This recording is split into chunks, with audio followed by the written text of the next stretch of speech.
Salam dostlar, necəsiz, neyinirsiniz? Bugün belə Modifin 2 oynayıram. Getdik. Belə maşın oxuramışam.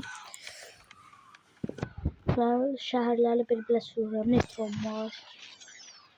Uydu. Maşın cızmaq istəmirəm. Maşın sərqəyə saxlamaq istəyirəm. O letdi, bir dənə yol verərsən. Ne yapıyorsa, ne yapıyormuş.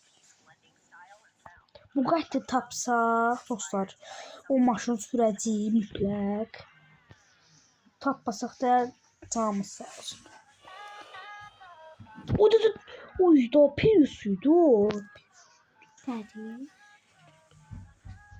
Al. Toyota Prius. Toyota Prius'un burada ne iş var? Toyota Prius. Dostlar muhteşem.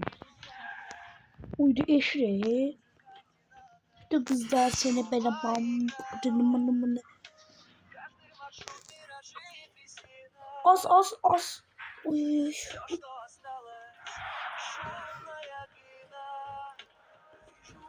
Ya bək sürəydə buradan cavanlıq.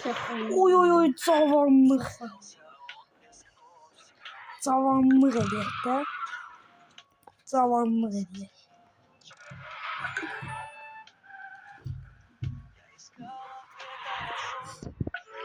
Cavanlığa var bir dənə. Bir dənə Peravalda bir dənə drift. Peravalda peravallıq qalmadı. Getdik, yıxıldıq, maşınımızı aşırdıq.